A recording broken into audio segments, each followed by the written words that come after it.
Are you coming to Canada as a student and are super confused about how to decide where to live? Well, I have been in your shoes, so stick around till the end of this video to find out about how I went through the whole process.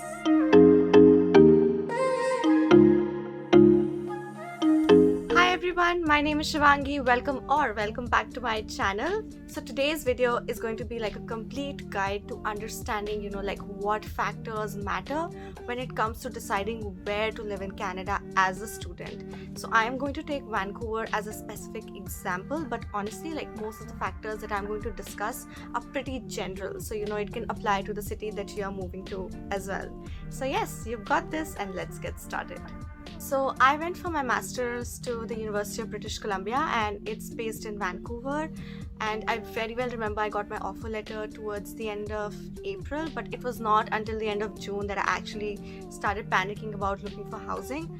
And like I had applied for on-campus housing, but my waitlist number was like 3,200 something, so there was no chance that I was getting housing on campus. So that's when I realized that I need to look for housing off campus, and it was really daunting because you don't know the city where you're moving to, and you're sitting in another country and trying to look for housing in another country. It's a really confusing process. But like what's more confusing is like what area you want to live in and what kind of people you might find, and everyone wants good roommates, and it's like a whole process. So just to make it a little easier for you all, these are the steps that I followed. So the first thing that I did was I went on Facebook and I started researching on any existing housing groups, where I could connect with similar students, and I came across like a lot of them, but some of the very prominent ones were UBC Roommates and Housing, and the other one was UBC Graduate Student Housing Group. So like I joined these groups and I introduced myself, and in that introduction I also included that I'm looking for students who are also looking for housing, so I would love to connect with them as well. And that is when like overnight I got like a good response on my post, and I connected with a lot of students coming from India and were also looking for housing and were willing to live off campus. And then I also connected with a lot of students who are joining the same program as mine. So like things started to look up from there. Once you've connected with these students, it is so important for you to discuss what factors matter when it comes to picking where to live and the kind of housing you want. So factors like neighborhood preferences, living costs, and transit routes, lifestyle choices, that is very important. So I'm going to dive into each of these factors and discuss them a little more in detail. Deciding on neighborhoods. Now my university campus was located far away from the city, so it became equally important for me to pick a very good neighborhood for myself. So if you're a student who prefers to live closer to campus, your best bet is Westbrook Village. It's super close to campus, and at like a walking or a biking distance, and it is also connected by like a lot of bus routes, so very convenient. The second option is Point Grey. It takes about like 10 minutes to get there by bus, and like you have like a lot of housing options out there, like apartments, basements, and also renting like complete houses with roommates. So that is a plus point out there. But now, as good as this sounds, let me tell you that Vancouver is a very expensive city to live in. So like the closer you are to campus or to the downtown area, be ready to shell out more dollars, because that is how it is. The living costs in the city are really high. So now that brings me to my next more student affordable friendly options. The next neighborhood that I'm going to talk about is Kitsilano. It's also known as Kits. Super trendy, lots of student crowd, and it's very close to the Jericho and the Kits Beach. But again, like the rent is a little on the higher end, but I had like a lot of my classmates who were living there, if a little higher rent is okay by you. And of course, like this is when Facebook groups step in and they can come in like really handy, because like there'll be a lot of students and working professionals who will be posting about wanting roommates, and like you can pick and choose like what factors work best for you and then get in touch with them. And you never know, you might get very lucky and actually get to live in these nicer neighborhoods at a cheaper rent. For someone like me, who chose to pay her rent through her part-time earnings, my budget was approximately $700 to $1,000, and trust me, that's very cheap when it comes to Vancouver. So I shortlisted like 3 neighborhoods. So the first one was Dunbar Southlands, the second one was Kerrisdale, and the third one was all of East Vancouver. So when it comes to Dunbar Southlands, it's like a more spread out area than Kids. So like you might have to walk a little more when it comes to the major bus routes. But again, like the further you move away from campus, you should know that the rent gets cheaper and cheaper. So this is like a more affordable neighborhood for sure for students, and it's approximately like 30 to 35 minutes by bus. Moving further away, we have the Kerrisdale neighborhood. Now this is a super quiet neighborhood, but again very affordable as well. I had a lot of my classmates who were living there, but again like the commute is approximately 35 to 40 minutes on a busy morning. So if you're someone who's comfortable with that, I think this could be like your go-to neighborhood. And now let's come to my neighborhood, which was in East Vancouver. I lived in Oak Ridge, but this also includes areas like Main Street and Commercial Drive.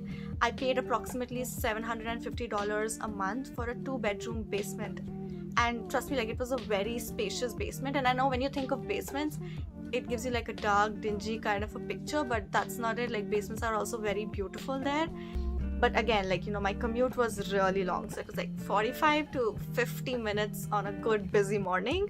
If I had to make it to my 9 a.m. lectures, I had to leave at least at 7:45 or 7:30, and that was the commute. But again, like if it was not a busy morning, it would take me like 35 minutes or even 30 minutes to reach campus. So it totally depends, but for me, like a longer commute was okay when it came to paying lesser rent.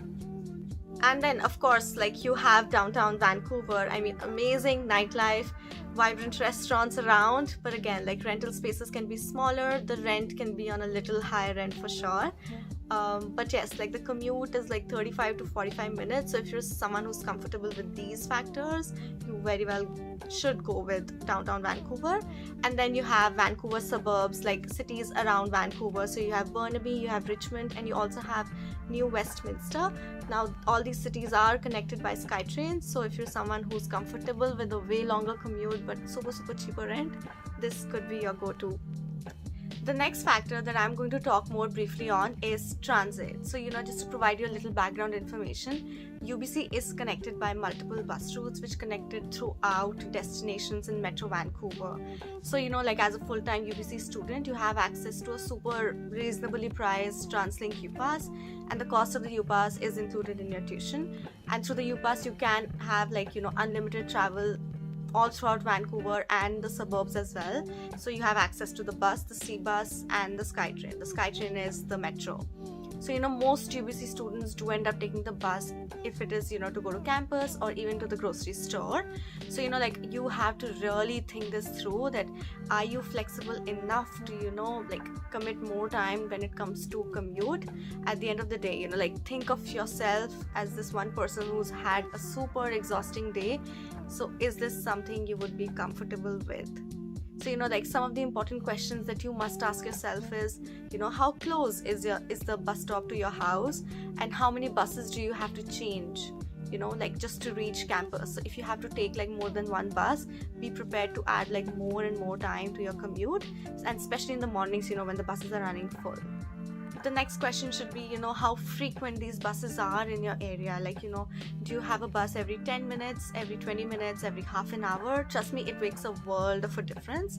And the last one should be like do these buses run like late night or early morning? So like someone like me, like I used to spend a lot of time in the library doing group projects or assignments, so I used to end up taking the bus at night to my house, and that was super convenient for me. If you are taking the bus in the night due to any personal reason as well, like make sure that it does have that connectivity to your area during that time. And of course, you can always take the cab, worst case scenario, but in that case, like be ready to shell out more money. The final factor that you must consider, or at least give a thought to, is the kind of roommate that you would want to live with. Now for someone like me, I was pretty much open to living with someone who's outgoing, at the same time open to spending time with me. and providing me my space when I need it. So you know, like that way it worked out perfectly for me. My roommate was from Peru, and you know, like I was open to living with someone from a different country. So you know, like we got to learn so much about each other's cultures, we absorbed a lot about each other's lifestyles, and were also very appreciative of it. Like, the best part was we were both students and we were both going to UBC at that time, and it was very easy to work around each other's schedules, because you know, like we had like our assignments were work like around the same time, our course load used to happen around the same time, so it was like a very convenient lifestyle. So it was very easy to live with her. So yes, like this is something that you must give a thought to. That brings us to the end of this video. I hope this was helpful. I just wanted to let you guys know that all my advice and lessons learned are purely inspired from my experiences of living as an international student in Canada. So I hope it helps someone somewhere, and I will see you guys soon. If you like this video, give it a thumbs up and do subscribe. Bye guys.